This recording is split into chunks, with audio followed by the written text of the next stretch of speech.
तो आज हम आपके लिए काफ़ी बेहतरीन सीरीज़ लेकर आए हैं। ये सीरीज़ रिलीज़ के साथ ही काफ़ी फेमस हो गई थी और इसकी स्टोरी भी काफ़ी अच्छी है। साथ ही हो सकता है आपने इससे पहले भी इस सीरीज़ के बारे में कहीं सुना हो। अब बिना किसी देरी के वीडियो शुरू करते हैं। तो कहानी की शुरुआत होती है और हमें पता चलता है कि आज मौसम साफ होने के कारण चांद बिल्कुल साफ दिखने वाला था और इसलिए आज सभी एस्ट्रोनॉट भी चांद को देखने वाले थे। तभी हम एक बच्चे को देखते हैं जो हमारी कहानी का हीरो है। वो बच्चा भी चांद को देखने अपनी छत पर आया था और वो दूरबीन की मदद से चांद को देखने लगता है। लेकिन तभी उस बच्चे को एक बड़ा सा स्टैचू दिखता है। वो स्टैचू धीरे धीरे अपनी आंखें खोल रहा था, जिससे उस बच्चे की आंखों से भी काफी तेज रोशनी निकल रही होती है और उसे काफी दर्द भी हो रहा था। अब हम काफी टाइम बाद का सीन देखते हैं, जहां अब हमारा हीरो, जिसका नाम शियोकी है, वो काफी बड़ा हो चुका था। पर उस दिन के हादसे के बाद से शियोकी अपनी आंखों पर पट्टी बांध कर रखता था, क्योंकि शायद उसकी आंखों में कुछ प्रॉब्लम हो गई थी। शियोकी कुछ लेकर घर जा रहा था, जहां रास्ते में कुछ बच्चे बॉल से खेल रहे थे। तभी उनकी बॉल शियोकी को लगने वाली थी, पर तभी शियोकी रुक जाता है, जिससे वो बच गया था। ये देखकर वो बच्चे हैरान थे। साथ ही बाकी जहाँ भी शियोकी जाता था वहाँ के लोग उसे नोटिस करते थे, क्योंकि एक तो वो काफी हैंडसम था और दूसरा कि आंखों पर पट्टी होने के बावजूद भी वो नॉर्मल लोगों की तरह हर काम कर पाता था। अब शियोकी घर पहुँच जाता है, जहाँ उसके साथ उसकी आंटी और भाई रहते थे और हमें पता चलता है कि शियोकी के घर की हालत ठीक नहीं है। पर फिर भी शियोकी पूरी कोशिश करता है जिससे उनके घर में किसी चीज की कमी ना हो। खैर, इधर जो डॉक्टर शियोकी की आंखों का इलाज कर रहा था वो उसके रूम में शियोकी का इंतजार कर रहा था। तो शियोकी उससे मिलने जाता है, पर उसे पता चलता है कि वो कोई दूसरा डॉक्टर है और जो डॉक्टर शियोकी से मिलने आता था उसका ट्रांसफर हो चुका है, इसलिए उसकी जगह ये नया डॉक्टर यहाँ आया है। अब वो नया डॉक्टर शियोकी से पूछता है कि क्या वो अपनी आंखों से देख सकता है। इस पर शियोकी कहता है कि हाँ, वो देख तो सकता है, पर उसे लाइट से डर लगता है, इसलिए वो अपनी आंखों पर पट्टी लगाकर रखता है। ये सुनकर वो डॉक्टर शियोकी से कहता है कि ये तो अच्छी बात है, क्योंकि अब शियोकी वापस से स्कूल ज्वाइन कर सकता है। साथ ही वो शियोकी से पूछता है कि क्या शियोकी को कुछ इल्यूजन्स या अजीब से ड्रीम्स आते हैं। वो डॉक्टर शियोकी को शक की नज़र से देख रहा था और ऐसा लग रहा था कि वो कोई गवर्नमेंट का जासूस है। इस बात का शक शियोकी को भी हो गया था, इसलिए ये सवाल सुनकर शियोकी हमें बताता है कि 100 सालों पहले एंटार्क्टिका में एक स्ट्रेंज फॉग कहीं से आ गया था, जो धीरे धीरे पूरी दुनिया में फैलने लगा, जिसकी वजह से वो फॉग जहाँ भी जाता वहाँ के लोगों से बाकी लोगों का कनेक्शन पूरी तरह से टूट जाता था। और अब ये फॉग डेक्सिया कंट्री को छोड़कर पूरी दुनिया में फैल चुका है, जिसके कारण बस अब डेक्सिया कंट्री में ही ह्यूमंस बचे हैं। लेकिन अब कोई भी उस फॉग का राज जानने में इंटरेस्ट नहीं रखता कि बाकी के लोग कहाँ गए और उनकी कंट्री क्यों बच गई। ऊपर से जब शियोकी उस दिन चांद देख रहा था, तब भी उसे कुछ साइंटिस्ट पकड़ कर ले गए थे और उस पर एक्सपेरिमेंट्स कर रहे थे। लेकिन जब शियोकी ने बोला कि वो अजीब सा स्टैचू उसका वहम था, तब जाकर उन साइंटिस्ट ने शियोकी को छोड़ा था। इसलिए शियोकी हमेशा से लोगों से सच छुपाता आया है, क्योंकि उसको पता है कि कुछ न कुछ गड़बड़ चल रही है। इसलिए प्रेजेंट में भी वो डॉक्टर से कहता है कि मैंने बचपन में एक स्टैचू को देखा तो था, पर अब मुझे लगता है कि वो मेरा वहम था।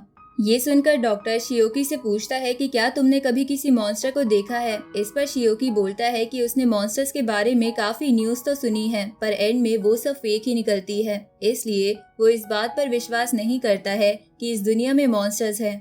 तभी सीन शिफ्ट होता है और हम एक आदमी को देखते हैं जिसके पीछे कई सारे खतरनाक मॉन्स्टर्स लगे थे और वो उनसे जान बचाकर भाग रहा था। लेकिन उसी वक्त वहाँ कुछ सुपर पावर्स वाले लोग आ जाते हैं, जहाँ सभी के पास अलग अलग मैजिकल वेपन थे और उन सबको एयरफोन्स के जरिए उनका टीममेट गाइड कर रहा था। अब वो सब लोग एक एक कर उन सब मॉन्स्टर्स को मार देते हैं और जितने भी लोग वहाँ थे उन सबकी याददाश्त एक बेल की मदद से मिटा देते हैं कि वहाँ कोई मॉन्स्टर था। इधर शियोकी का डॉक्टर वहां से चला जाता है, जहां जाते जाते वो किसी को बता रहा था कि उसने सारी बातचीत की रिकॉर्डिंग और डॉक्यूमेंट्स अपलोड कर दिए हैं। दूसरी तरफ शियोकी अपनी आंटी और भाई को बताता है कि उसकी आंखें बिल्कुल ठीक है। ये सुनकर सभी काफी खुश हो जाते हैं और शियोकी को जल्दी से स्कूल ज्वाइन करने को कहते हैं। इसके बाद शियोकी अपने रूम में आ जाता है और मन में अपनी आंटी से माफी मांगता है, क्योंकि आज तक शियोकी ने उनसे झूठ बोला है कि उसकी आंखें ठीक है, क्योंकि वो जब भी अपनी आंखें खोलता है उसे कुछ अजीब से विजन दिखने लगते हैं। साथ ही वो बंद आंखों के साथ सब कुछ देख सकता था और इसलिए आंखों पर पट्टी होने के बावजूद भी वो सब कुछ नॉर्मल इंसान की तरह कर पाता था। लेकिन शियोकी को कभी समझ नहीं आया कि उसके साथ ऐसा क्यों हुआ और उसे ऐसे विजन्स क्यों आते हैं। अब शियोकी सोने के लिए बेड पर लेट जाता है, जहाँ सोने से पहले वो हमें बताता है कि उसे 5 साल से एक ही सपना आ रहा है। इसके बाद शियोकी उसी सपने में पहुंच जाता है जिसमें वो एक फॉग वाली जगह पर होता है और उसके आसपास बहुत सारे मॉन्स्टर्स भी थे। साथ ही शियोकी को उस फॉग में एक बिल्डिंग भी दिखती है जिस पर हाउस ऑफ गॉड्स लिखा था। अब उस गेट के पास जाकर शियोकी अपने मन में बोलता है कि मैं 5 सालों से यहाँ आ रहा हूँ, लेकिन मैंने आज तक इस डोर को नॉक नहीं किया, लेकिन अब मुझे इसके पीछे का राज जानना है। इसलिए शियोकी जोर जोर से डोर नॉक करने लगता है क्योंकि उसके सारे सवालों का जवाब उस दरवाजे के पीछे था।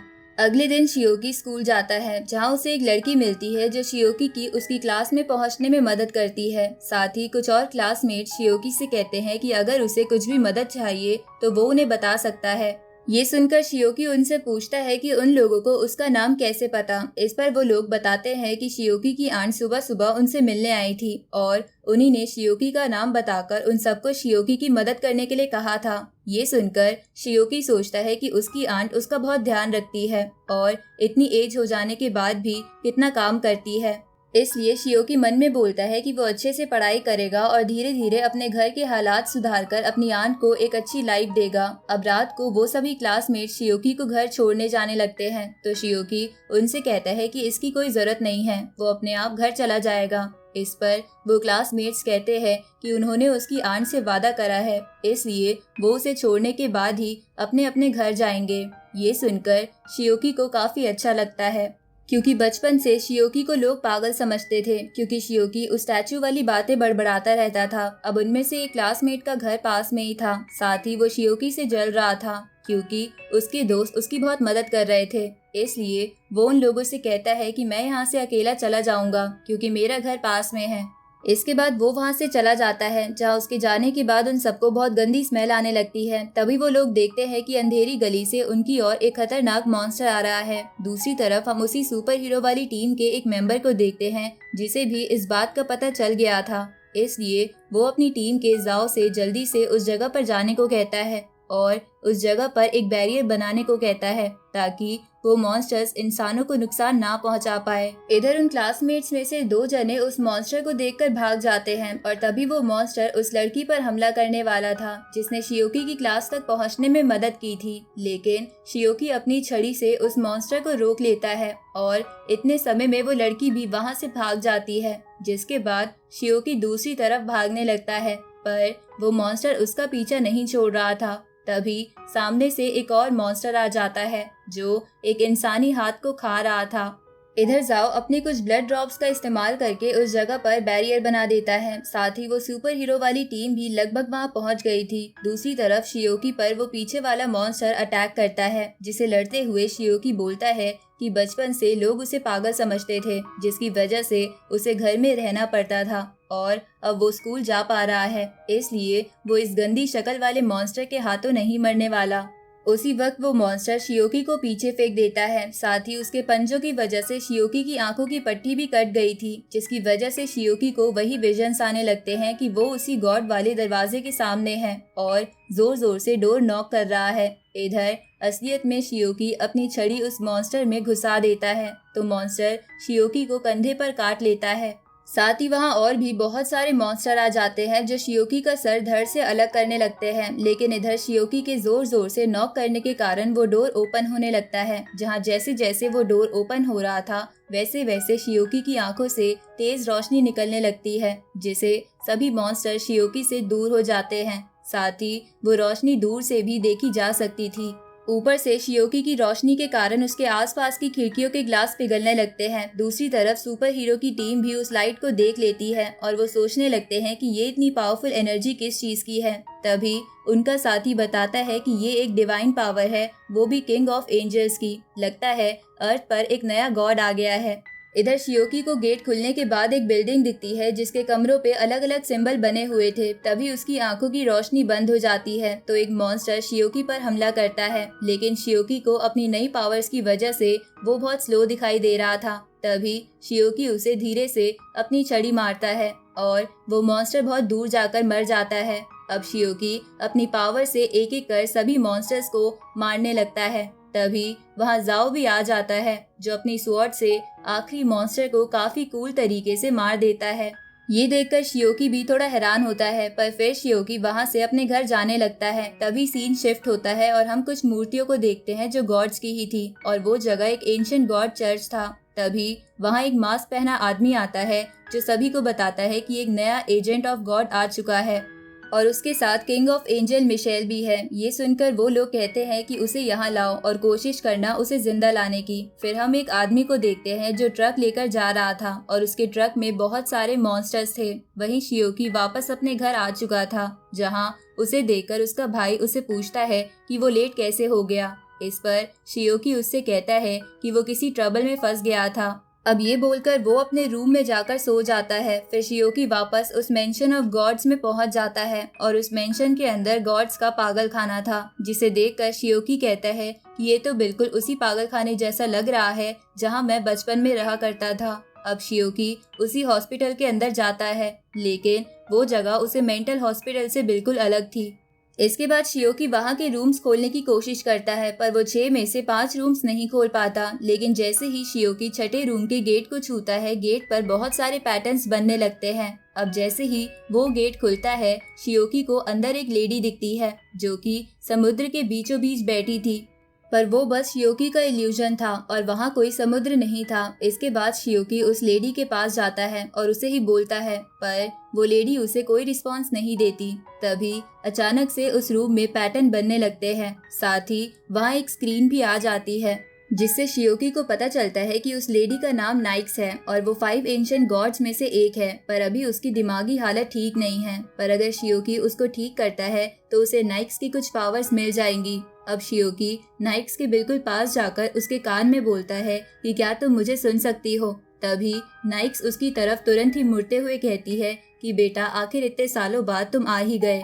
ये सुनकर शियोकी चौंक जाता है। अब नाइक्स उसे गले लगाने के लिए आगे आने लगती है, लेकिन तभी वो नाइक्स के पीछे वाले फ्लावर वास को गले लगाकर उसे अपना बेटा कहने लगती है। साथ ही वो अजीब अजीब हरकतें भी कर रही थी। ये देखकर शियोकी समझ जाता है कि नाइक्स सच में पागल है। सीन शिफ्ट होता है और हम उन सुपर हीरोज को देखते हैं, जहां वो लोग जाओ से कह रहे थे कि तुम लड़के को कैसे जाने दे सकते हो जिसके पास किंग ऑफ एंजल की पावर्स थी। ये सुनकर जाओ बोलता है कि उससे गलती हो गई है, पर वो जल्दी ही उसे ढूंढ लेगा। अगली सुबह जाओ शियोकी के स्कूल के बाहर खड़ा होकर उसका वेट करने लगता है, पर वहाँ एक छोटा बच्चा रो रहा था, जिसके कारण जाओ का ध्यान भटक जाता है।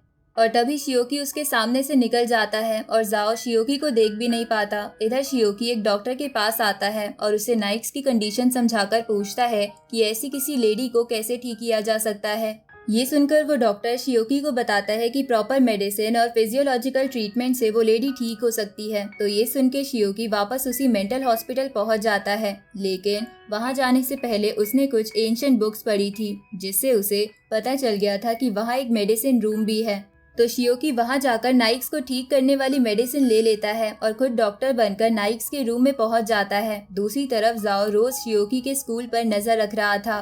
दूसरी तरफ शियोकी नाइक्स को वो मेडिसिन दे देता है, जिसे लेकर नाइक्स और भी बातें बड़बड़ाने लगती है, क्योंकि वो मेडिसिन ऐसे ही काम करती थी। तो नाइक्स की ऐसी हालत देखकर शियोकी सोचता है कि इसे साइकोलॉजिकल ट्रीटमेंट की भी जरूरत है। इसलिए शियोकी नाइक्स को ठीक करने के लिए खुद को उसका बेटा बोलने लगता है।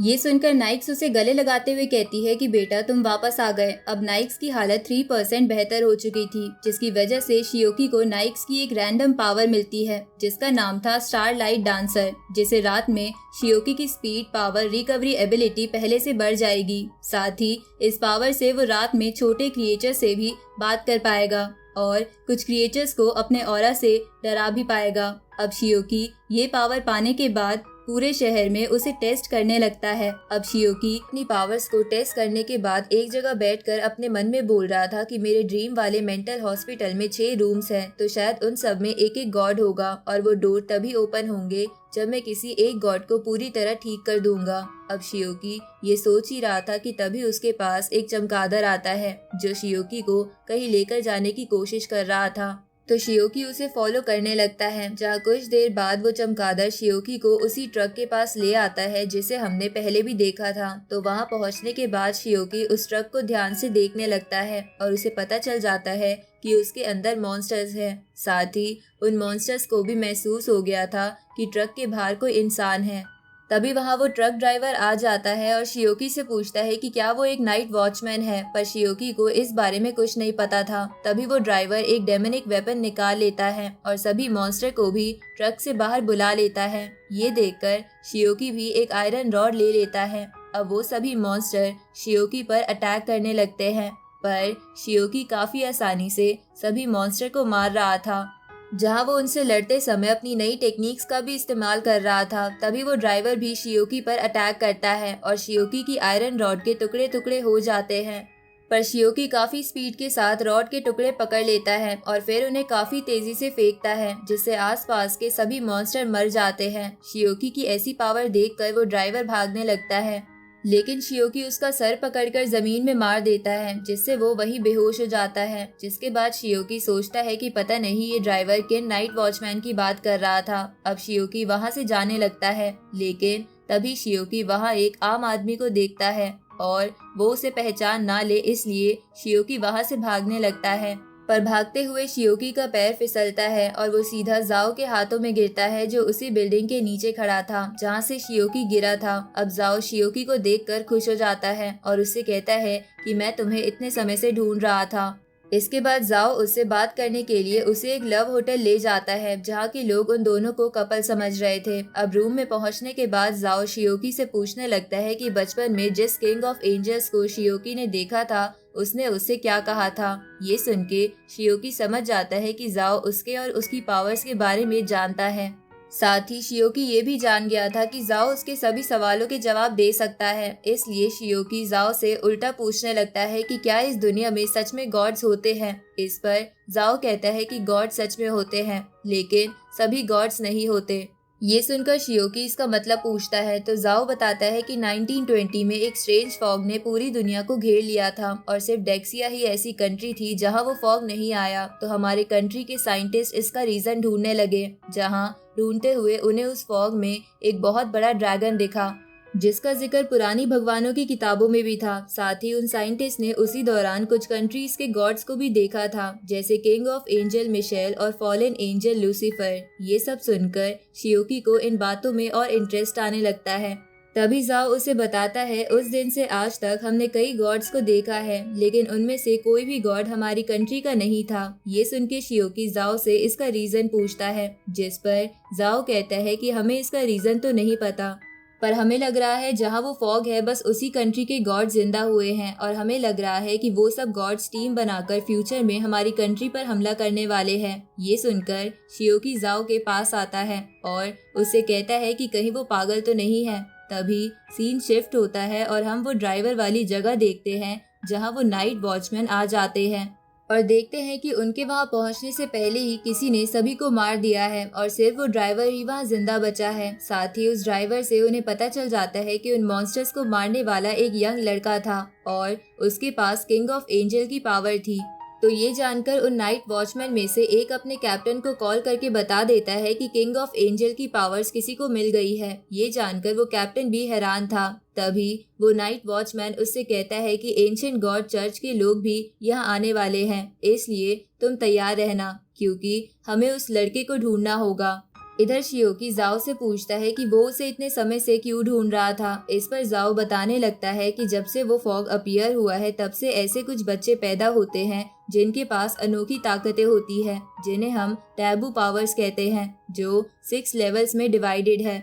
ये सुन के शियोकी सोचता है कि ये लेवल्स तो उन्हीं डोर्स के बराबर है जिन्हें मैंने सपने में देखा था। तभी जाओ शियोकी से कहता है कि तुम्हारे पास कोई टैबू पावर नहीं है, बल्कि तुम्हारे पास डिवाइन पावर है जो तुम्हें खुद किंग ऑफ एंजल मिशेल ने दी है। ये सुनकर शियोकी जाओ से पूछता है कि आखिर मिशेल ने मुझे ही अपनी पावर्स क्यों दी। इस पर जाओ बोलता है कि क्या तुम्हें सच में नहीं पता या फिर तुम मुझसे कुछ छुपा रहे हो। ये सुनकर शियोकी कहता है कि मैं झूठ नहीं बोल रहा हूँ, मुझे मिशेल ने कुछ नहीं बोला था। इसके बाद शियोकी जाओ से उसके बारे में पूछता है, क्योंकि जिस तरह से वो उन मॉन्स्टर्स को मारता है वो कोई नॉर्मल इंसान तो नहीं कर सकता। या तो उसके पास टैबू पावर है या डिवाइन पावर। इस पर जाओ बोलता है कि तुम्हें क्या लगता है कि ये पावर्स किसी को भी मिल जाती है? इस पूरी कंट्री में सिर्फ कुछ ही डिवाइन पावर वाले लोग हैं और वो उनमें से नहीं है। वो तो बस एक नॉर्मल इंसान है जिसे लड़ना आता है और टैबू वेपन्स यूज करने आते हैं। अब जाओ शियोकी को एक ब्रीफ केस दिखाता है जिसके अंदर वही टैबू ऑब्जेक्ट था जिससे जाओ एरिया को सील किया करता था। अब ये सब सुनकर शियोकी कहता है कि मेरे सारे सवाल पूरे हुए, अब मैं यहाँ से चलता हूँ। इस पर जाओ कहता है कि मेरे सवाल तो पूरे नहीं हुए हैं, पर शियोकी उसे वहीं छोड़कर घर चला जाता है। अगले दिन जाओ शियोकी को फॉलो करते हुए कहता है कि क्या तुम ये नहीं जानना चाहते कि मैं किस ऑर्गेनाइजेशन से आया हूँ? इस पर शियोकी बोलता है कि मैंने अक्सर मूवीज में देखा है कि ऐसी बात जानने के बाद लोगों को वो ऑर्गेनाइजेशन ज्वाइन करनी पड़ती है या उन्हें मार दिया जाता है ताकि उनके सीक्रेट्स नहीं लीक हो, इसलिए मैं कुछ जानना नहीं चाहता। लेकिन जाओ उसे फिर भी बताने लगता है कि हम जैसे लोगों को नाइट वॉचमैन कहा जाता है जो रात में इंसानों को मॉन्स्टर से बचाते हैं और हमारी ही वजह से इस कंट्री के इंसान चैन से जी रहे हैं। तो क्या तुम हमारे साथ मिलकर दुनिया को बचाना नहीं चाहते? क्योंकि हमें सच में एक डिवाइन पावर वाले इंसान की जरूरत है। पर शियोकी इसके लिए ये कहकर साफ मना कर देता है कि उसकी एक फैमिली है जिसमें एक आंट और उसका भाई है जिन्होंने बहुत खराब समय बिताया है, इसलिए वो बस अब उन दोनों के साथ रहकर उन्हें एक अच्छी लाइफ देना चाहता है। ये सुनकर जाओ भी कुछ समय के लिए चुप हो जाता है और उसे फॉलो करना बंद कर देता है। इसके बाद शियोकी नाइक्स को ठीक करने के लिए उस हॉस्पिटल से बाहर ले आता है जहां अब नाइक्स की हालत 6% ठीक हो गई थी। दूसरी तरफ जाओ को उसके सीनियर से ऑर्डर मिलते हैं कि शियोकी उनके लिए बहुत जरूरी है, इसलिए उसे लाना ही होगा, चाहे फिर ताकत का इस्तेमाल ही क्यों ना करना पड़े। अब सीन शिफ्ट होता है और हम उसी आदमी को देखते हैं जो एंशिएंट चर्च से था। वो आदमी कई सारे मॉन्स्टर के पास आता है जिन्हें जेल में कैद कर रखा था, जिसके बाद वो उनकी तरफ एक डेमोनिक आइटम फेंकता है जिसे जैसे ही एक मॉन्स्टर खाता है वो काफी बड़ा और स्ट्रांग हो जाता है। फिर वो आदमी बहुत सारे डेमोनिक आइटम उन मॉन्स्टर की तरफ फेंक देता है जिससे वो सभी काफी बड़े और स्ट्रांग हो गए थे। दूसरी तरफ शियोकी वापस घर आ जाता है और देखता है कि जाओ भी उसके घर में ही है, तो शियोकी जाओ को अपने रूम में लेकर जाता है और उससे पूछता है कि वो यहाँ क्या कर रहा है और उसे उसके घर का एड्रेस कहाँ से मिला। इस पर जाओ कहता है कि मैंने तुम्हारे बैग में एक ट्रैकर लगा दिया था जिसकी मदद से मैं यहाँ आया हूँ। इसके बाद वो टेबल पर कुछ पैसे रखकर बोलता है कि तुम्हारे पास दो रास्ते हैं, या तो हमारी ऑर्गेनाइजेशन ज्वाइन कर लो या फिर मैं तुम्हें मार दूंगा। ये सुनकर शियोकी के पैरों के नीचे से जमीन खिसक जाती है, पर तभी जाओ हंसने लगता है और शियोकी से कहता है कि अगर वो उनका ग्रुप ज्वाइन नहीं करने वाला तो उसे कहीं दूर चले जाना चाहिए, क्योंकि उसकी डिवाइन पावर्स के कारण कई लोग उसके पीछे हैं, जिनमें से एक एंशिएंट चर्च ऑफ गॉड नाम की एक बुरी ऑर्गेनाइजेशन भी है जो कि शियोकी की पावर का यूज करना चाहती है, इसलिए वो लोग जरूर शियोकी को ढूंढ रहे होंगे। इसलिए जाओ शियोकी को सलाह देता है कि उसे आराम से छुपकर रहना चाहिए, क्योंकि वो लोग जाओ की तरह प्यार से उसे नहीं समझाने वाले। इसके बाद जाओ शियोकी को बताता है कि वो दोनों एक जैसे हैं, क्योंकि जाओ के फादर भी बचपन में मर गए थे और उसे उसकी मॉम ने भी बड़ी मुश्किलों से पाला है।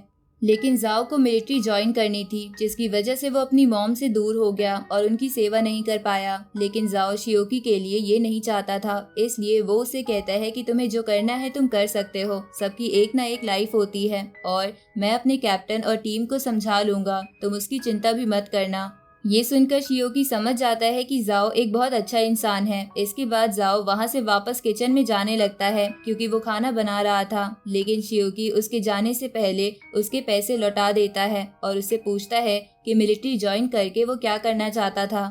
इस पर जाओ बोलता है कि मैं कई सारे मेडल्स जीतकर अपनी मॉम का नाम अपने गांव में रोशन करना चाहता था। इसके बाद जाओ और शियोकी की फैमिली डिनर एंजॉय करते हैं, जिसके बाद जाओ शियोकी से ये कहकर चला जाता है कि फ्यूचर में वो एक बहुत अच्छा इंसान बने। अब जाओ के वहां से जाने के बाद शियोकी देखता है कि जाओ गलती से अपना लाइटर वहीं भूल गया है। आगे जाओ को उसका एक सीनियर ऑर्डर देता है कि उसे एक जगह पर बैरियर बनाना है, क्योंकि वहाँ वही 5 मॉन्स्टर्स आ गए थे जिन्हें हमने थोड़ी देर पहले जेल में देखा था। इसलिए वो सीनियर ऑर्डर दे रहा था कि उसे बैरियर बनाकर तुरंत वहाँ से निकल जाना है और थोड़ी देर बाद वहाँ हीरोज की टीम पहुँच जाएगी। पर जाओ के सामने एक मॉन्स्टर था जो इंजर्ड हालत में था। इसलिए जाओ अपने सीनियर से बोलता है कि मैं इसे मार दूंगा, पर उसका सीनियर उसे मना करने लगता है क्योंकि वो मॉन्स्टर बहुत ज्यादा ताकतवर था। पर जाओ उसकी बात नहीं सुनता और ये कहते हुए तलवार लेकर खड़ा हो जाता है कि अगर मैं यहाँ से गया तो ये मॉन्स्टर्स मेरा बैरियर तोड़कर कई इंसानों को मार सकते हैं, पर मैं ये ऐसा नहीं होने दूंगा। अब वो इंजर्ड मॉन्स्टर जाओ की तरफ बढ़ता है तो जाओ उस पर अटैक करता है, लेकिन वो मॉन्स्टर भी जाओ की बॉडी पर पंजे मारने में कामयाब हो जाता है। ये देखकर जाओ समझ जाता है कि उस मॉन्स्टर की स्पीड जाओ से स्लो है पर उसकी स्ट्रेंथ ज्यादा है। लेकिन उसी वक्त वो मॉन्स्टर जो कि एक घोस्ट टाइप मॉन्स्टर था वो अपना डोमेन एक्टिवेट कर लेता है, जिसकी वजह से वहां जाओ की स्पीड स्लो हो जाती है, जिसके कारण जाओ चाह कर भी कुछ नहीं कर पा रहा था और वो मॉन्स्टर जाओ को बुरी तरह पीटते पीटते उसकी रीढ़ की हड्डी तोड़ देता है। ये देखकर जाओ अपने मन में सोचता है कि काश अगर उसके पास टैबू या डिवाइन पावर्स होती तो आज वो इस मॉन्स्टर को मार देता।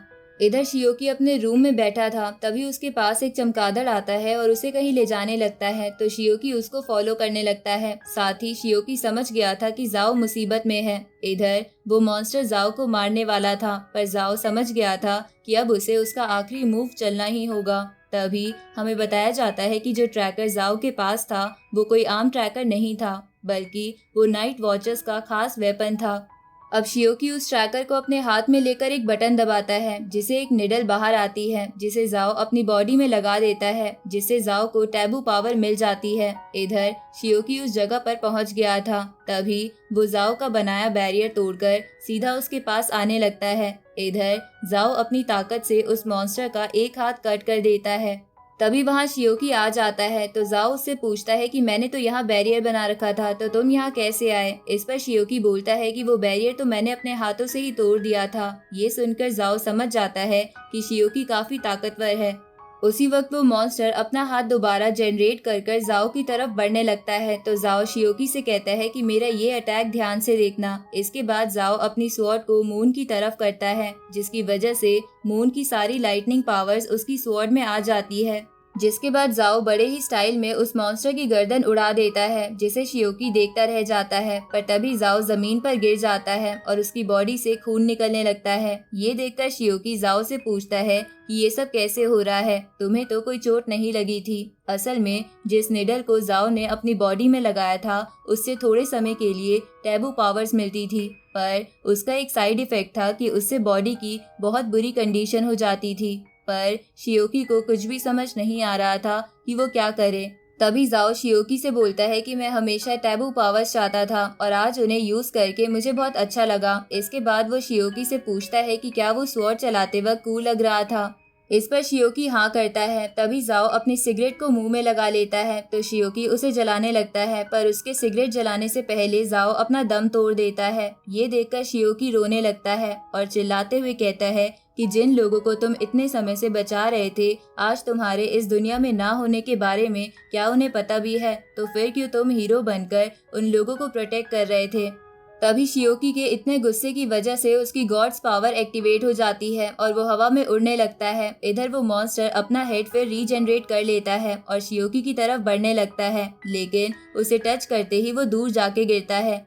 इसके बाद शियोकी जाओ की स्वॉर्ड लेकर एक ही अटैक में उस मॉन्स्टर को बीच में से काट देता है। इधर हीरोज की टीम की एक लड़की तेजी से उसी तरफ आ रही थी, जिसे उसका सीनियर फोन की मदद से बता रहा था कि शियोकी का ट्रैकर मूव नहीं कर रहा है, शायद वो मर गया है। ये सुनकर वो लड़की कहती है कि ऐसा नहीं हो सकता, वो इतनी जल्दी नहीं मर सकता। लेकिन तभी वो देखती है कि शियोकी जाओ को अपने हाथों में लेकर उसकी ओर आ रहा है। दूसरी तरफ हम शियोकी के डॉग को देखते हैं जो एक जगह आकर आसमान की तरफ देखता है और उसकी आंखें चमकने लगती है। और दूसरी तरफ शियोकी नाइट वॉचर्स टीम के सीक्रेट ऑफिस में था, जहां नाइट वॉचर्स टीम का रिसर्चर शियोकी से पूछताछ कर रहा था, क्योंकि शियोकी ने उन सबसे झूठ बोला था कि उस मॉन्स्टर को जाओ ने मारा था। पर ये बात नाइट वॉचर्स टीम के रिसर्चर को सच नहीं लग रही थी।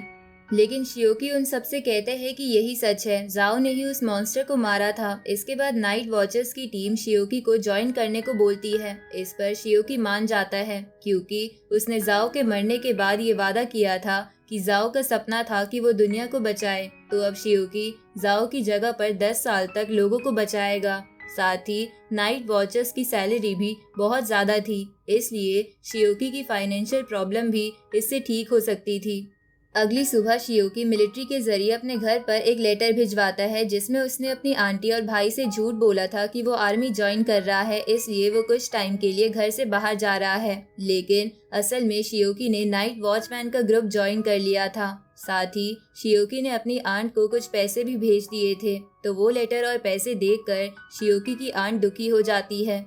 साथ ही शियोकी का भाई भी शॉक था। तभी शियोकी अपनी आंटी के पास कॉल करता है और वो ऐसे अचानक से जाने के लिए माफी मांगता है, पर आंटी शियोकी के ऊपर गुस्सा नहीं करती और उसे वहाँ अपना ध्यान रखने को कहती है। साथ ही शियोकी की आंट उससे कहती है कि जो पैसे उसने भेजे हैं वो उसकी शादी के लिए जमा कर लेगी, पर शियोकी अपनी आंट से बोलता है कि आपको वो पैसे अपने और भाई के ऊपर खर्च करने चाहिए, क्योंकि उसे और पैसे हर साल गवर्नमेंट से मिलते रहेंगे। इसके बाद हम देखते हैं नाइट वॉचर्स टीम के कैप्टन ने शियोकी के कहने पर उसके घर के बाहर एक प्रोटेक्टिव बैरियर लगा दिया था, जिससे उसकी फैमिली डीमन से सेफ रहे। इधर नाइट वॉचर्स की टीम शियोकी की ट्रेनिंग शुरू कर देती है, जहां सबसे पहले टीम का स्नाइपर शियोकी का शूटिंग टेस्ट लेता है, जिसमें शियोकी अपने टारगेट को एक बार भी हिट नहीं कर पाता। ये देखकर वो स्नाइपर समझ जाता है कि शियोकी ने गन पहले कभी नहीं चलाई है। जिसके बाद टीम की होंगिंग नाम की लड़की शियोकी की फिजिकल ट्रेनिंग करवाती है, जिसमें भी शियोकी ज्यादा अच्छा परफॉर्म नहीं कर पाता है। रात में वो रिसर्चर शियोकी को समझाता है कि उसके पास किंग ऑफ गॉड मिशेल की पावर्स है, इसलिए बहुत से लोग उसे पकड़ने की कोशिश करेंगे, जिससे दुनिया खतरे में पड़ सकती है। इसलिए शियोकी को जल्द से जल्द अपनी पावर्स के बारे में जानना होगा। इसके बाद उस टीम की छोटी लड़की जियाओ शियोकी को वर्चुअल वर्ल्ड में लेकर जाती है, जहां वो उसे बताती है कि हमारे पास एक स्पेशल सॉफ्टवेयर है जिससे पता चल जाता है कि कोई पर्सन किस लेवल पर है। इसके बाद वो शियोकी का लेवल टेस्ट करती है, जो कि लेवल 1 वेसल लेवल था। साथ ही वो शियोकी को बताती है कि 6 कल्टीवेशन लेवल्स होते हैं, जिसमें क्लैन लेवल सबसे पावरफुल होता है। तो ये सब जानकर शियोकी अगले दिन रिसर्चर से पूछता है कि क्या कोई अब तक क्लेन लेवल पर पहुंचा है। इस पर वो रिसर्चर बताता है कि अब तक टोटल 5 लोग क्लेन लेवल पर पहुंचे हैं, जिनमें से एक तो नाइट वॉचर्स का कमांडर है, पर बाकी 4 लोग कहाँ हैं ये किसी को नहीं पता। अब शियोकी की ऐसी ही ट्रेनिंग चलती रहती है, जहां कुछ दिनों बाद भी शियोकी अपने टारगेट को शूट नहीं कर पा रहा था, तो वो स्नाइपर शियोकी से कहता है कि वो शूटिंग के लिए अपनी एबिलिटी का यूज क्यों नहीं कर रहा। पर शियोकी अपनी पावर्स यूज करने के बाद भी ठीक से शूट नहीं कर पा रहा था। आगे उसी टीम का मो नाम का बंदा शियोकी की स्पीड ट्रेनिंग करवाने लगता है, जहां ऐसा करते हुए वो उसकी पावर्स के बारे में पूछता है, तो शियोकी उसे उन सभी पावर्स के बारे में बता देता है जो उसे नाइक्स को ठीक करने के बाद मिली थी। ये जानकर मो हैरान होते हुए कहता है कि किंग ऑफ गॉड्स के पास तो बहुत अच्छी अच्छी पावर्स होनी चाहिए थी, तो तुम्हें सिर्फ ऐसी पावर्स कैसे मिल सकती है। तभी वो शियोकी की तरफ देखता है, जो स्पीड ट्रेनिंग में भी अच्छा परफॉर्म नहीं कर पा रहा था। रात को शियोकी रिसर्चर से पूछता है कि किंग ऑफ गॉड मिशेल के पास कौन कौन सी पावर्स थी। इस पर वो रिसर्चर बताता है कि हमें मिशेल की पावर्स के बारे में ज्यादा नहीं पता है, बट हमारी एक ओल्ड साइंटिस्ट की बुक में मिशेल की पावर्स के सेक्शन में बस चमत्कार लिखा है, पर किसी को उसका मतलब नहीं पता। अब कुछ दिन बीत जाते हैं, जहां धीरे धीरे शियोकी स्पीड और फिजिकल ट्रेनिंग में काफी अच्छा परफॉर्म करने लगता है। साथ ही वो छोटी लड़की जियाओ जब शियोकी की मेंटल स्ट्रेंथ की ट्रेनिंग करवा रही थी, तो वो भी शियोकी की ग्रोथ देखकर हैरान थी। पर जब शियोकी शूटिंग क्लास के लिए जाता है, तो वो स्नाइपर शियोकी को एक राइफल देता है और उसे कहता है कि इससे एक चींटी को भी मारा जा सकता है, पर शियोकी उसे भी अपने टारगेट को हिट नहीं कर पाता। ये देखकर वो स्नाइपर समझ जाता है कि शियोकी गन्स के लिए नहीं बना है। अगली रात को वो रिसर्चर शियोकी से कहता है कि तुम्हारी ट्रेनिंग काफी अच्छी चल रही है और तुम्हारी प्रोग्रेस देखकर लग रहा है कि हमें तुमको और अच्छे से प्रोटेक्ट करना होगा, ताकि तुम एंशिएंट गॉड चर्च की पकड़ में ना आ जाओ। इस पर शियोकी उससे पूछता है कि असल में ये लोग हैं कौन और मेरे साथ क्या करना चाहते हैं। ये सुनकर वो रिसर्चर कहता है कि वो तुम्हें कंज्यूम करना चाहते हैं। ये सुनकर शियोकी हैरान हो जाता है। तभी वो रिसर्चर शियोकी को बताता है कि ये एंशिएंट गॉड टेम्पल 3 बुरे गॉड्स ने मिलकर बनाया था, ताकि वो दुनिया पर कब्जा कर सके, और इसके लिए वो टैबू और डिवाइन पावर वाले लोगों को अपनी टीम में शामिल करते हैं। ये सुनकर शियोकी पूछता है कि अगर वो लोग पूरी दुनिया पर कब्जा करना चाहते हैं तो जरूर जहाँ जहाँ फॉग है वहाँ के इंसान भी जिंदा होंगे। इस पर वो रिसर्चर कहता है कि अभी तुम इन बातों पर ध्यान मत दो और बस इतना ध्यान रखो कि वो एंशिएंट चर्च वाले लोग तुम्हें ना पकड़ ले, वरना वो तुम्हें या तो अपनी टीम में शामिल कर लेंगे या मार देंगे। आगे हम देखते हैं रात में शियोकी मो के साथ बाहर आया होता है क्योंकि मो ने उसे एक सीक्रेट दिखाने को कहा था। तभी शियोकी देखता है कि होंग यिंग जाओ की कब्र के पास बैठकर रो रही है। तब शियोकी को पता चलता है कि होंग यिंग जाओ से कितना ज्यादा प्यार करती थी। शियोकी होंग यिंग के पास जाकर उसे चुप कराने लगता है पर मो उसे रोक देता है क्योंकि अगर शियोकी उसके पास गया तो ये कोई सीक्रेट नहीं रह जाएगा। तभी शियोकी देखता है कि वो वहाँ अकेला नहीं है बल्कि ग्रुप का हर मेंबर वहाँ है और हर कोई जाओ को मिस कर रहा है। अब ये सब देखकर शियोकी भी इमोशनल हो जाता है और सीधा घर जाकर सो जाता है जहाँ वो ड्रीम में नाइक्स के पास आया हुआ था, जहाँ वो नाइक्स को उसकी मेडिसिन देता है। पर नाइक्स को शियोकी का मूड ठीक नहीं लग रहा था, इसलिए वो उससे पूछती है कि बेटा क्या कोई प्रॉब्लम हुई है। लेकिन शियोकी उसे कुछ नहीं बताना चाहता था तो नाइक्स उसे कहती है कि बेटा हम एक फैमिली है, तुम्हें मेरे साथ बात शेयर करनी चाहिए। इस पर शियोकी उसे बताता है कि मेरा एक दोस्त था जो दुनिया को बचाना चाहता था पर वो अब इस दुनिया में नहीं है, इसलिए मैंने कुछ समय के लिए उसका काम संभाल लिया है पर मुझे नहीं लग रहा है कि मैं उसकी तरह दुनिया को बचा पाऊंगा। ये सुनकर नाइक्स कहती है कि तुम्हें किसी के जैसा बनने की जरूरत नहीं है वरना तुम खुद की जिंदगी ठीक से नहीं जी पाओगे। इसके बाद नाइक्स बोलती है कि मुझे लग रहा है कि तुम्हारी जान को खतरा हो सकता है, इसलिए मैं तुम्हें अपना ब्रेसलेट देना चाहती हूँ जो तुम्हें प्रोटेक्ट करेगा। लेकिन तभी नाइक्स को याद आता है कि वो ब्रेसलेट उसके पास नहीं है और वो शियोकी से कहती है कि मेरा ब्रेसलेट 5 साल पहले एक लड़की ने मुझे हराकर ले लिया था जो इसी हॉस्पिटल के 3rd फ्लोर पर रहती है। ये सुनकर शियोकी 3rd फ्लोर पर जाने लगता है जहाँ जाते हुए वो सोच रहा था कि कोई आम लड़की कैसे क्वीन ऑफ डार्कनेस को हरा सकती है। अब 3rd फ्लोर पर पहुँचने के बाद शियोकी को एक रूम में एक लेटर मिलता है जिसमें उस लड़की ने शियोकी को लिखा था कि तुम इस हॉस्पिटल के मालिक हो और मैं इस हॉस्पिटल की गेस्ट थी। साथ ही मैंने कुछ समय के लिए तुम्हारी पेशेंट का एक ब्रेसलेट लिया है जो मैं वापस आकर लौटा दूंगी। उसी वक्त शियोकी देखता है कि उस हॉस्पिटल के पीछे हलचल हो रही है तो शियोकी वहां चला जाता है जहां उसे एक जेल में वही डीमन मिलता है जिसकी वजह से जाओ मरा था। वो डीमन बाहर निकलने की काफी कोशिश कर रहा होता है। तभी शियोकी अपनी थोड़ी सी पावर रिलीज करता है जिससे वो डीमन दूर जाकर गिरता है। अब शियोकी के सामने एक नोट आता है जिससे उसे पता चलता है कि उसने इस क्रिएचर को मारा था तो शियोकी चाहे तो इस मॉन्स्टर की सोल को खत्म कर सकता है या फिर इसकी फियर वैल्यू 60 से ऊपर करके इसे इस हॉस्पिटल की नर्स बना सकता है, जिसके बाद वो इस हॉस्पिटल की रक्षा भी करेगा। अब शियोकी अपने एक अटैक से उसका हाथ काट देता है और उसका गला पकड़ लेता है। फिर शियोकी उस मॉन्स्टर का माइंड रीड करता है जिससे उसे पता चल गया था कि इस मॉन्स्टर को कुछ खिलाकर इतना स्ट्रांग बनाया गया था और उसे एंशिएंट चर्च के एक आदमी ने ये चीज खिलाई थी। साथ ही उसकी मदद से शियोकी को एंशिएंट चर्च के बारे में भी काफी कुछ पता चल जाता है। फिर शियोकी उस मॉन्स्टर का गला काफी जोर से दबाने लगता है और अब उस मॉन्स्टर की आंखों में भी डर दिख रहा था। पर शियोकी उस मॉन्स्टर से कहता है कि वो उसके ऊपर बिल्कुल दया नहीं करेगा और इस हॉस्पिटल की नर्स नहीं बनाएगा क्योंकि उसने काफी खास इंसान को मारा है। ये कहकर शियोकी उस मॉन्स्टर को मार देता है। अब अगले सीन में शियोकी कैप्टन के साथ स्वॉर्ड ट्रेनिंग कर रहा था जहां कैप्टन के पास लकड़ी की स्वॉर्ड थी, लेकिन फिर भी शियोकी उसे छू भी नहीं पा रहा था।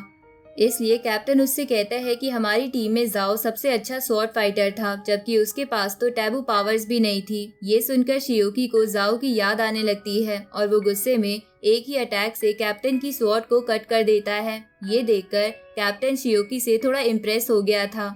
इसके बाद कैप्टन सीरियस होकर शियोकी से फाइट करने लगता है। आगे हम देखते हैं शियोकी जाओ का ट्रैकर और स्वॉर्ड अपने साथ लेकर सो रहा होता है क्योंकि उसे उसकी याद आ रही थी। दूसरी तरफ हम शियोकी के उसी क्लासमेट को देखते हैं जिसने क्लास में आने के लिए शियोकी की मदद की थी, जो अपनी क्लास की एक लड़की को डीमन में बदलते हुए देखकर डर गया था और मदद के लिए वो जल्दी से शियोकी को ही कॉल कर देता है। अब शियोकी के साथ पूरी नाइट वॉचर टीम स्कूल में आ जाती है, जिसके बाद वो रिसर्चर शियोकी के दोस्त जिसका नाम यीफाई था उससे उस डीमन का हुलिया पूछते हैं, जिस पर यीफाई उन्हें बताता है कि वो डीमन एक स्नेक की तरह थी। ये सुनकर वो रिसर्चर समझ जाता है कि वो डीमन जरूर नंदा स्नेक डीमन थी। जिसके बाद वो सबको बताता है कि नंदा पूल लेवल पे है। साथ ही वो बाकी ह्यूमंस को इन्फेक्ट करके डीमन में बदल लेती है, लेकिन उसके बच्चे ऐसा नहीं कर सकते। तो अगर यी फाई ने अपनी क्लासमेट जो कि अपने टीचर को डीमन बनते देखा था, तो जरूर वो क्लासमेट नंदा स्नेक की ओरिजिनल बॉडी होगी। इसलिए हमें जल्दी से जल्दी सभी स्टूडेंट्स की सेफ्टी देखते हुए स्कूल में से नंदा स्नेक डीमन और उसके साथियों को मारना होगा। ऊपर से डूम क्रो ने बताया है इस मिशन में कोई भी हमारी टीम से नहीं मारेगा। ये सुनकर शियोकी पूछता है कि ये डूम क्रो क्या चीज है। इस पर होंग यिंग बताती है कि वो एक क्रो है जिसके पास टैबू पावर है और वो फ्यूचर में होने वाले इंसिडेंट्स को प्रिडिक्ट कर सकता है। अब नाइट वॉचर की पूरी टीम अलग अलग काम में लग जाती है, जहां वो कैप्टन और रिसर्चर स्कूल के बाहर के एरिया की जांच कर रहे थे। इधर वो स्नाइपर और मो स्कूल पे बैरियर क्रिएट कर रहे थे। दूसरी तरफ शियोकी, होंग यिंग, जियाओ स्कूल को इंस्पेक्ट कर रहे थे, जहां उनके साथ यी फाई भी था। तभी यी फाई शियोकी से बोलता है, मुझे नहीं पता था कि तुम एक मिस्टीरियस ऑर्गेनाइजेशन के पार्ट हो और डीमंस को मारते हो। ये तो सच में काफी कूल है। ये सुनकर शियोकी यी फाई से बोलता है, तुम तो ये ऐसे बोल रहे हो जैसे तुमने डीमंस को पहली बार देखा है, जबकि तुम पहले भी डीमंस को देख चुके हो। पर यी फाई को इस बारे में कुछ भी याद नहीं था, क्योंकि मो ने अपनी स्पेशल बेल से उसकी याददाश्त मिटा दी थी। अब उन सबके सामने हॉस्टल की दीवार आ जाती है, जिसे यी फाई को छोड़कर बाकी सारे लोग क्रॉस कर लेते हैं। जिसके बाद शियोकी यी फाई से पूछता है, तुम्हारी लवर का रूम नंबर क्या है, क्योंकि जिस लड़की को तुमने डीमन बनते देखा था वो तुम्हारी लवर के रूम में रहती है और होंग यिंग और जियाओ वहां जाकर उस रूम को देखना चाहती है। ये सुनकर यी फाई तो पहले कहने लगता है कि मेरी कोई लवर नहीं है, लेकिन जब शियोकी बताता है कि उसे उसके बारे में सब कुछ पता है, तो ये जानकर यी फाई उसे रूम नंबर बता देता है। जिसके बाद होंग यिंग और जियाओ उस रूम की ओर निकल जाते हैं और शियोकी और यी फाई दूसरी ओर चले जाते हैं। इधर हम देखते हैं कि वो रिसर्चर और वो कैप्टन उसी लड़की के घर जा रहे थे जिसे यी फाई ने डीमन बनते देखा था। इधर शियोकी कुछ क्लासेस में जाकर अपनी स्पेशल आई से देखने लगता है, तो कई स्टूडेंट्स डीमन बन चुके थे, लेकिन उनमें से कोई भी नंदा डीमन नहीं था। तो ये जानकर कैप्टन शियोकी से कहता है, तुम्हें अलर्ट रहना होगा, हो सकता है नंदा डीमन को हमारे बारे में पता चल गया हो। इस तरफ होंग यिंग और जियाओ जब उस लड़की के रूम की ओर पहुंचते हैं तो उन्हें बहुत ही गंदी स्मेल आने लगती है। जिसके बाद वो स्मेल को फॉलो करते हुए बैल्कनी की ओर पहुंचते हैं, तो वो देखते हैं वहां पर कुछ गर्ल्स की स्किन है जिन्हें नंदा डीमन ने मारा था। इस तरफ शियोकी यी फाई के साथ स्कूल ग्राउंड में आता है, क्योंकि वहां पर फ्लैग होस्टिंग सेरेमनी हो रही थी। ऊपर से वहां पर स्कूल के कई बच्चे खड़े थे। तो जब शियोकी उन सबको अपनी स्पेशल आई से देखता है तो उसे पता चलता है कि उनमें से कई स्टूडेंट्स डीमन बन चुके हैं। इसलिए वो कैप्टन से कहता है कि अगर ये डीमन सिटी में फैल गए तो पूरी सिटी खतरे में पड़ जाएगी। फिर वो कैप्टन कहता है कि डीमन सिटी में पहले ही फैल चुकी है। वो कैप्टन इसलिए कहता है क्योंकि उस लड़की के पेरेंट्स भी असल में डीमंस थे, जिन्हें कैप्टन और रिसर्चर ने अभी अभी मारा था। इसके बाद वो रिसर्चर शियोकी से बोलता है, तुम इन सब की चिंता मत करो, एक बार हम उस नंदा डीमन को मार देंगे तो उसके सभी साथी भी मर जाएंगे।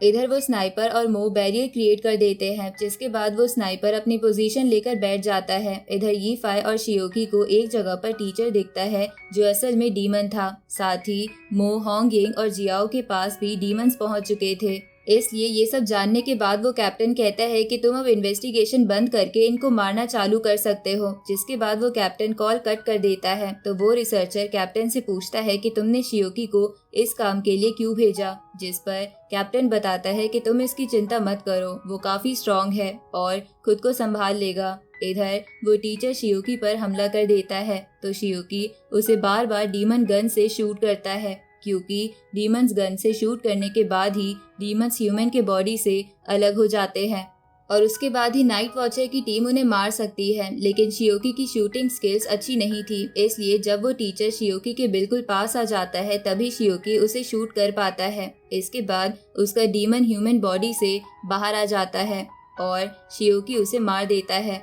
अब उस टीचर के मरते ही स्कूल के सारे डीमंस को इस बात का पता चल जाता है और वो एक साथ अपने असली रूप में आकर स्टूडेंट्स पर हमला करने लगते हैं, जिसकी वजह से स्टूडेंट्स इधर उधर भागने लगते हैं और पूरे स्कूल में डर का माहौल हो जाता है। इधर मो अपने आसपास के डीमन को आराम से खत्म कर देता है। साथ ही जियाओ भी उन डीमंस को अपने गन से शूट करके उन डीमंस को ह्यूमन बॉडी से बाहर निकाल देती है, जिसके बाद होंग यिंग उन्हें अपने वेपन से जला देती है। लेकिन दूसरी ओर शियोकी से उन डीमन को शूट नहीं किया जा रहा था, इसलिए बार बार स्नाइपर को उसकी मदद करनी पड़ती है। तभी वो स्नाइपर शियोकी को बताता है कि टॉप फ्लोर की लैब में कुछ बच्चे छुपे हुए हैं जिनमें डीमंस हो सकते हैं। इधर हम उस लैब में देखते हैं जहां बहुत सारे बच्चे डीमन से बचने के लिए उस लैब की गेट को रोक कर रखे हुए थे और दूसरी ओर वहां एक स्टूडेंट डीमंस के बारे में पढ़ रहा था। तभी यीफाई और शियोकी उस लैब के बाहर आ जाते हैं और उन स्टूडेंट से लैब ओपन करने को कहते हैं, लेकिन वो स्टूडेंट्स बहुत ज्यादा डरे हुए थे, इसलिए वो दरवाजा ओपन नहीं करते हैं। तो शियोकी एक एक्स को लेकर डोर को तोड़ने लगता है। उसी वक्त उन स्टूडेंट में से एक बच्चा डीमन में बदल जाता है और एक लड़की पर हमला करने की कोशिश करता है, लेकिन उससे पहले ही जो लड़का उस क्लास में पढ़ रहा था वो उठकर उस डीमन को पीछे फेंक देता है। इधर वो स्नाइपर एक छोटे से होल से उस डीमन को शूट कर देता है, जिसकी वजह से वो स्नेक डीमन उस स्टूडेंट से बाहर आ जाता है, जिसे देखकर वो पढ़ने वाला बच्चा एक सर्जरी नाइफ से उस डीमन को मार देता है। इधर जैसे ही शियोकी उस गेट को खोलने में कामयाब होता है तो वो ये देखकर हैरान होता है कि इस स्टूडेंट ने डीमन को मार दिया।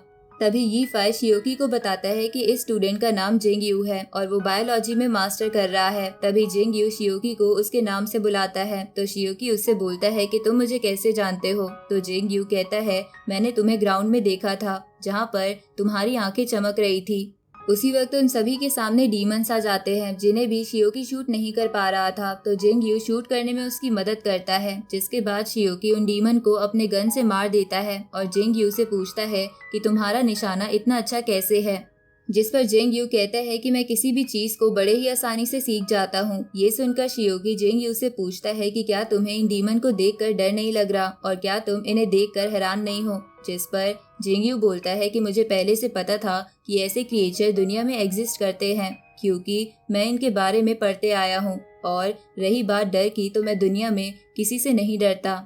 तभी जिंगयू क्रीपी वे में बोलता है कि मैं इन डीमंस के ब्रेन को देखना चाहता हूँ कि इनका ब्रेन कैसे काम करता है। अब वो दोनों ऐसे ही डीमन को मारने लगते हैं। दूसरी तरफ मो उन स्टूडेंट्स की याददाश्त मिटाने लगता है जहाँ से डीमंस खत्म हो चुके थे। इधर वो स्नाइपर शियोकी को बताता है कि कुछ स्टूडेंट म्यूजिक रूम में गए हैं, तो शियोकी उसी तरफ जाने लगता है जहां जिंगयू भी उसके साथ जा रहा था। जहां जाते जाते जिंगयू शियोकी से पूछता है कि ये सारे डीमंस तुम्हारे पीछे क्यों आ रहे हैं और इन डीमंस का लीडर कौन है, जिस पर शियोकी उसे बता देता है कि वो नाइट वॉचर टीम से है और वो सब नंदा डीमंस को ढूंढ रहे हैं, जिस पर जिंगयू बोलता है कि मैं नंदा डीमंस के बारे में काफी कुछ जानता हूँ। अब शियोकी और जिंगयू दोनों म्यूजिक रूम के सामने आ जाते हैं, जिसके बाद शियोकी अपनी स्पेशल आई से म्यूजिक रूम के सभी स्टूडेंट को देखता है, लेकिन उसे पता चलता है जिस लड़के की यीफाई बात कर रहा था वो तो डीमन है ही नहीं। लेकिन वो कैप्टन शियोकी से बोलता है, शायद तुम्हारी आंखें धोखा खा गई हो, तुम दोबारा चेक करो। तो ये सुनकर शियोकी म्यूजिक रूम में उसी लड़की को देखकर बोलता है कि ये डीमन है, इसलिए बाकी स्टूडेंट यहाँ से भाग जाओ। ये सुनकर यीफाई की लवर उसके पास आ जाती है और बाकी स्टूडेंट वहां से भाग जाते हैं। तभी जिंगयू उस लड़की को गन से शूट करता है, लेकिन उसके अंदर से कोई डीमन बाहर नहीं आता, जिसका मतलब वो लड़की डीमन नहीं थी। तो ये जानने के बाद वो कैप्टन शियोकी से कहता है कि वो नंदा डीमन आस पास ही होगी, इसलिए तुम्हें उसे ढूंढकर मारना ही होगा। उसी वक्त यीफाई की लवर नंदा डीमन में बदल जाती है और शियोकी को मारने के लिए उसकी तरफ जाने लगती है, लेकिन यीफाई अपना हाथ बीच में अड़ा देता है, लेकिन वो नंदा डीमन यीफाई का हाथ काटकर शियोकी की तरफ बढ़ने लगती है। तभी जिंगयू अपने सर्जिकल ब्लेड से उस नंदा डीमन की आंख बाहर निकाल लेता है, जिसके बाद वो उस आई को ध्यान से देखने लगता है और ऐसा लग रहा था कि जिंगयू के पास भी टैबू पावर्स है। अब उस आई को देखने के बाद जिंगयू को पता चलता है कि नंदा डीमन बाकी डीमन से कनेक्टेड है, इसलिए वो किसी भी डीमन की आई से देख सकती है। तो ये सब जानने के बाद जिंगयू सोचता है कि अगर नंदा डीमन पूरे स्कूल पे नजर रख रही थी तो उसे ये भी पता होगा कि शियोकी उसके पास आ रहा है, तो वो यहाँ से बचकर भागी क्यों नहीं और अपने असली रूप में क्यों आ गई। इधर शियोकी नंदा डीमन से लड़ रहा था और बीच बीच में वो स्नाइपर शियोकी की मदद कर रहा था। तभी मौका पाकर शियोकी उस नंदा डीमन को अपनी गॉड पावर की मदद से बीच से काट देता है, जिसकी वजह से वो मारी जाती है। पर जिंगयू को अभी भी अजीब लग रहा था कि नंदा डीमन इतनी जल्दी सभी के सामने आकर सबके सामने मारी कैसे गई। उसी वक्त जिंगयू की नजर यीफाई पर जाती है, जिसे देखकर वो सोचता है कि यी फाई ने कहा था कि असली डीमन वो लड़की है, पर डीमन तो यी फाई की लवर निकली, मतलब यी फाई हमसे झूठ बोल रहा था। अब ये सोचने के बाद जिंग यू यी फाई को शूट कर देता है, जिसकी वजह से यी फाई असली नंदा डीमन में बदल जाता है। उसी वक्त वहाँ होंग यिंग और जियाओ भी आ जाते हैं, जिसके बाद नंदा डीमन जिंग यू से पूछती है कि तुम्हें कैसे पता चला कि मैं ही असली डीमन हूँ, जिस पर जिंग यू बोलता है कि मैंने बस थोड़ा सा लॉजिक लगाया और मुझे ये बात पता चल गई। अब वो सभी नंदा डीमन को मारने के लिए तैयार हो जाते हैं। अगर नंदा डीमन को खत्म कर दिया था और इस वक्त वो अपने ड्रीमिंग वर्ल्ड में है, जहाँ उसके सामने नंदा डीमन और यी फाई है। तभी शियोकी नंदा डीमन को डराते हुए उससे पूछता है कि जो सब तुमने किया था उसके पीछे की क्या वजह थी। इस पर नंदा डीमन कहती है कि हमारा क्लैन तो बस इंसानों से छुपकर रहना चाहता था, लेकिन एक दिन हमारे पास एंशिएंट गॉड चर्च का एक बंदा आया जिसने हम लोगों को डराकर कहा कि हमें तुम्हें पकड़कर लाना होगा, नहीं तो वो हमारे पूरे क्लैन को खत्म कर देंगे। इसलिए हमने ये सब प्लान किया, जहाँ शुरू में तो बस हम तुम्हें पकड़ना चाहते थे, लेकिन जब हमें तुम्हारी पावर्स का पता चला तब हम तुम्हें मारने पर मजबूर हो गए। ये सुनकर शियोकी उससे कहता है कि तुम्हारी इतनी प्लानिंग का क्या हुआ, आखिर में तो तुम मारी ही गई।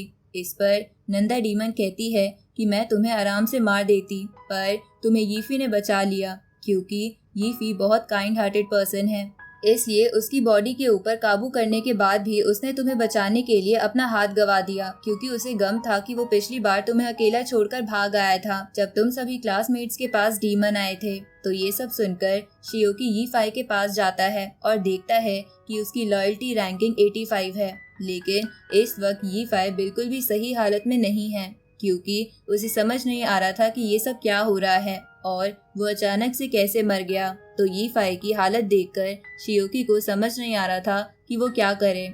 उसी वक्त शियोकी के सामने एक कॉन्ट्रैक्ट बाहर आता है जिसमें लिखा था कि अगर शियोकी चाहे तो यी फाई को अपने हॉस्पिटल की नर्स बना सकता है। तो शियोकी यी फाई को खत्म करने के बजाय उसे अपने हॉस्पिटल की नर्स बनाने का ही डिसाइड करता है, ताकि यी फाई यहाँ एक अच्छी जिंदगी जी सके।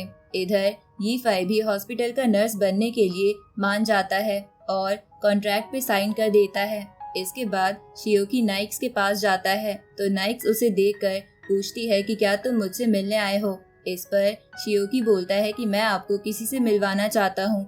अब शियोकी यी फाई को वहाँ बुला लेता है, जिसे देखकर नाइक्स उसे अपना ग्रैंड चाइल्ड समझकर गले लगा लेती है। तभी शियोकी धीरे से बोलता है कि नाइक्स की हालत ठीक नहीं है, इसलिए तुम्हें इसका ग्रैंड चाइल्ड बनने का प्रिटेंड करना है ताकि नाइक्स ठीक हो जाए। तो यी फाई इसके लिए मान जाता है और नाइक्स को अपनी दादी कहकर बुलाने लगता है। तो ये सुनकर नाइक्स बहुत ज्यादा खुश हो जाती है और उसके बारे में पूछने लगती है कि वो कैसा है। तभी शियोकी देखता है कि नाइक्स की हालत 23% ठीक हो गई है। आगे शियोकी कैप्टन से मिलने जाता है और उसे बता देता है कि मुझे कुछ सोर्सेज से पता चला है कि नंदा स्नेक डीमन वाला अटैक एंशिएंट गॉड चर्च ने प्लान करा था। तभी वहाँ मो आ जाता है और बोलता है कि स्कूल में अब सब कुछ ठीक हो गया है, लेकिन हमें नंदा स्नेक डीमन का हेड नहीं मिला। दूसरी तरफ हम देखते हैं कि शियोकी ने यी फाई की दादी के पास बहुत सारे पैसे भिजवा दिए थे और उन्हें ये लेटर भिजवा दिया था कि यी फाई किसी काम की वजह से दूसरी सिटी में गया हुआ है। साथ ही उसने यी फाई के भाई के लैपटॉप से सारे गेम्स डिलीट करके उसमें एजुकेशन वाली वीडियोस भर दी थी। इधर हम जिंग यू को देखते हैं जो एक अजीब सी जगह में होता है, जो असल में जिंग यू की सीक्रेट लैब थी। अब जिंग यू उस लैब में एक सूटकेस लेकर जाता है जिसके अंदर नंदा स्नेक डीमन का हेड था, जिसके बाद जिंग यू उस हेड को निकालकर कट करने लगता है क्योंकि वो उस पर रिसर्च करना चाहता था। हेड कट करने के बाद जिंग यू को उसमें से कुछ मिलता है, जिसे देखकर वो बहुत ज्यादा खुश हो जाता है और एविल तरीके से हंसते हुए अपने लैब के चूहों पर एक्सपेरिमेंट करने चला जाता है। अगले दिन हम कैप्टन और शियोकी को शॉर्ट ट्रेनिंग करते हुए देखते हैं, जहाँ ट्रेनिंग करते हुए कैप्टन शियोकी से कहता है कि मुझे अंदाजा नहीं था कि तुम कुछ ही दिनों में वैसे लेवल के पीक पर पहुंच जाओगे, इसलिए हम कुछ दिनों में तुम्हें नाइट वॉचर्स ट्रेनिंग कैंप में भेजने वाले हैं। इस पर शियोकी कैप्टन से पूछता है कि आप ऐसा क्यों कर रहे हैं, क्या ये सब कुछ एंशिएंट गॉड चर्च की वजह से किया जा रहा है। इस पर कैप्टन कहता है कि तुम एंशिएंट गॉड चर्च की चिंता मत करो, ट्रेनिंग कैंप को अटेंड करना हर किसी नाइट वॉचर के लिए मैंडेटरी होता है, इसलिए तुम्हें भी वहां जाना होगा और हो सकता है कि तुम वहां नए फ्रेंड्स बना लो। तो ये सुनकर शियोकी उसके लिए मान जाता है। इधर हम उसी नाइट वॉचर टीम के सीनियर कैप्टन को देखते हैं जो ट्रेनिंग कैंप के वाइस कैप्टन से मिलने आया था। जहां वो उस वाइस कैप्टन से कहता है कि नाइट वॉचर के कुछ मेंबर्स ट्रेनिंग के लिए तुम्हारे कैंप में आने वाले हैं। इस पर वो वाइस कैप्टन पूछता है कि पहले तो ट्रेनिंग की जगह दूसरी थी, तो तुम उस एडवांस जगह को छोड़कर मेरे जैसे टेम्पररी बेस में नाइट वॉचर को ट्रेनिंग करने के लिए क्यों भेज रहे हो। इस पर वो सीनियर कैप्टन वाइस कैप्टन को शियोकी की प्रोफाइल दिखाता है कि उसके पास किंग ऑफ एंजल की पावर है, साथ ही अब की बार बाकी स्टूडेंट भी बहुत ही खतरनाक है, इसलिए उन्हें भी सेफ रखना जरूरी है। अब हम एक एक करके उन सभी मेंबर्स को देखते हैं जो सब ट्रेनिंग करने के लिए आने वाले थे, जिसमें सबसे पहले लड़का था बायली, जो कि एक बहुत बड़े बिजनेस एम्पायर का मालिक था और इस वक्त वो एक पब्लिक बाथ हाउस में स्ट्रेंजर्स के साथ एक कार्ड गेम खेल रहा था, जहां उनसे जीतने के बावजूद भी बायली उन सबको बहुत महंगी महंगी घड़ियां दे देता है, क्योंकि उसे अपनी रिच लाइफ दिखाने का बहुत शौक था। इसके बाद बायली ट्रेनिंग कैंप की तरफ निकल जाता है। दूसरी तरफ हम एक छोटी लड़की को देखते हैं जिसे कुछ बुली परेशान कर रहे थे। तभी वहाँ पर किंग जू नाम का एक लड़का आ जाता है, जो कि एक जूनियर हाई स्कूल का चेयरपर्सन था। अब वो लड़का उन बुलीज को अपने दोस्तों से बहुत पिटवाता है और उस छोटी बच्ची को सेफली घर भेज देता है। इस तरफ हम पहाड़ों के टेम्पल में युआन नाम के एक लड़के को देखते हैं, जो कि एक पापी था और करेंटली अपने पापों का पश्चाताप करने के लिए इस टेम्पल में रहता था। अब उसे टेम्पल का मॉन्क युआन को उस ट्रेनिंग कैंप में जाने के लिए कहता है, क्योंकि हो सकता है जब युआन दुनिया को डीमन से बचाएगा तो उसके पाप धुल जाए। तो युआन वहां जाने के लिए मान जाता है। इधर हम एंशिएंट गॉड चर्च में यीयू नाम के एक सीनियर को देखते हैं, जो कि एक दूसरे सीनियर से कहता है कि मुझे माफ कर देना, हम इस बार शियोकी को लाने में कामयाब नहीं हो पाए, लेकिन मैंने उसे लाने के लिए कुछ और प्लान्स बना लिए हैं। इस तरफ हम देखते हैं कि कैप्टन और रिसर्चर शियोकी को ट्रेनिंग कैंप छोड़ने के लिए जा रहे थे और दूसरी तरफ होंगिंग ऑफिस में जाती है जब वहाँ पर कोई भी नहीं था। तभी ऑफिस में लगा एंशिएंट गॉड चर्च वाला बॉम्ब फट जाता है, लेकिन किस्मत से होंगिंग उस बॉम्ब ब्लास्ट में बच जाती है और बाहर नजर रख रहे एंशिएंट गॉड चर्च वाले बंदे को भी देखकर पकड़ लेती है। दूसरी तरफ हमें पता चलता है कि यीयू ने शियोकी को पकड़ने का काम एंशिएंट गॉड चर्च के कुछ लोगों को दे दिया था, जो कि अलग अलग सिटी से आकर इकट्ठा हो रहे थे। इधर यीयू के सामने बैठा सीनियर पूछता है कि तुम इतना सब कुछ सिर्फ एक बच्चे के लिए कर रहे हो, ऐसा करने से तो नाइट वॉचर की टीम हमारी दुश्मन बन जाएगी, तो तुम्हें क्या पक्का यकीन है कि शियोकी बहुत स्ट्रांग है। ये सुनकर यीयू कहता है कि तुम सोच भी नहीं सकते कि शियोकी आगे जाकर हमारे लिए कितनी बड़ी मुसीबत बन सकता है। अगली सुबह हम ट्रेनिंग बेस को देखते हैं, जहां पर सारे ऑफिसर शियोकी के आने का वेट कर रहे थे, क्योंकि उन्हें लग रहा था कि शियोकी कोई संकी इंसान होगा जिसके पास डिवाइन पावर है। लेकिन जैसे ही वो देखते हैं कि शियोकी एक आम सा लड़का है, तो वो ये देखकर हैरान हो जाते हैं। तभी ऑफिस में वाइस कैप्टन आ जाता है और शियोकी को रिसीव करने के लिए एक ऑफिसर को भेज देता है। तो वो ऑफिसर शियोकी को पूरा कैंप दिखाते हुए उसके रूम की ओर लेके जाने लगता है, जहां जाते वक्त वो शियोकी से कहता है कि इस बार 239 कैंडिडेट ट्रेनिंग के लिए आए हैं। इस पर शियोकी ऑफिसर से पूछता है कि मैंने तो सुना था कि कुछ ही लोग नाइट वॉचर बन सकते हैं, पर 239 तो बहुत बड़ा नंबर है। जिस पर वो ऑफिसर बोलता है कि तुम्हें क्या लगा कि ये सभी लोग नाइट वॉचर बन जाएंगे? इनमें से जो भी ट्रेनिंग को कंप्लीट कर पाएगा बस वो ही नाइट वॉचर बन पाएगा। इसके बाद शियोकी उस ऑफिसर से पूछता है कि यहाँ पर पहले भी मेरे अलावा कोई ऐसा बंदा आया है जिसके पास डिवाइन पावर है। जिस पर वो ऑफिसर कहता है कि क्या तुमने मास टीम के कैप्टन के बारे में नहीं सुना? पर शियोकी को उस कैप्टन के बारे में कुछ नहीं पता था। तो वो ऑफिसर शियोकी से कहता है कि तुम्हें जल्द ही उस कैप्टन के बारे में पता चल जाएगा।